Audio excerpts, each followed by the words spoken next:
I want to show you a short set of slides to explain what I mean about astral prophecy. These slides come from a PowerPoint that I use when I lecture on this. What you're looking at here is an image from some astronomy software that I have. This red line right here is the ecliptic. That's an imaginary line that astronomers use, and it marks the path of the constellations of the zodiac. Obviously we have sun and moon here along the ecliptic in this illustration. Here's an illustration of the, again, familiar constellations, how they follow the ecliptic right here.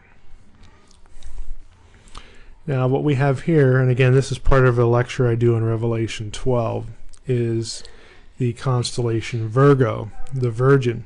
If you go back and read Revelation 12, it is very obviously about the virgin birth, the birth of Jesus, the Messiah, but the signs and symbols that are used in Revelation 12 are well-known astronomical symbols. The constellation Virgo is the only one that represents a woman. For 20 days Virgo is clothed with the sun. That's an astronomical term that means the sun appears in the constellation. That language comes from Revelation 12.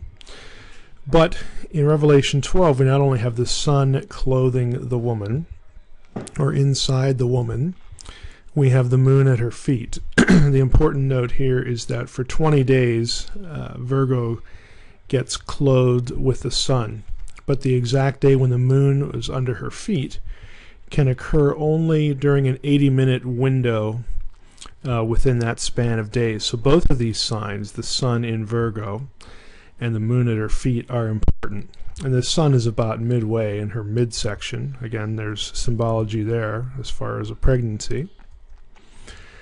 If you actually looked up the constellation Virgo in Norton's star atlas, and I'm sure other atlases, there would be 12 visible stars around her head. Again, this is all well-known ancient world symbology and astronomical observable astronomy. If we look at the alignment of constellations, here's Virgo in the middle. I've taken the pictures out and just done the line drawings. Sun in the midst of Virgo, moon at her feet right here. Above Virgo's head is Leo, of course the lion symbology, the Lion of Judah. Within Jupiter, at the very same time that Virgo is clothed with the sun and the moon is at her feet, we have a conjunction between Regulus and Jupiter. Jupiter is known as the king star in ancient astronomy. It's because it's the biggest one.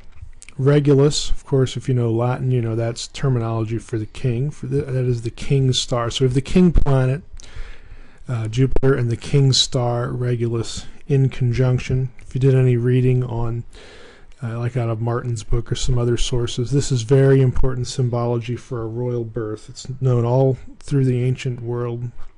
It just so happens that in this situation we have this simultaneous conjunction in the constellation Leo, again, which was in Jewish astronomy and Jewish astrology, and that was practiced for many centuries.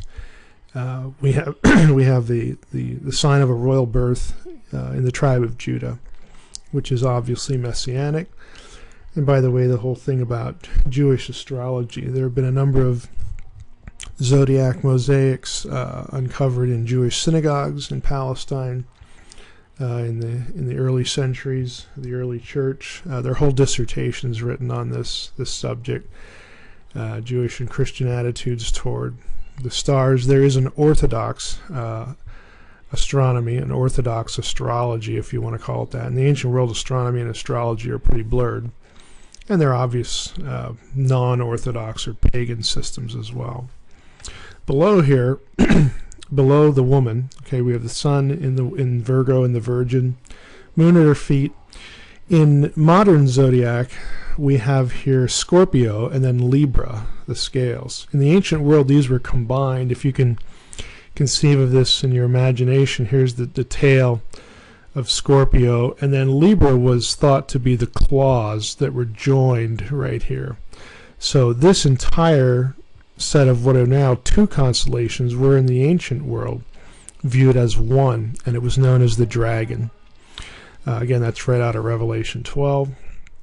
Here's a superimposed picture over it. Now we have Scorpio and Libra, the scales, but in the ancient times this was one known as the dragon.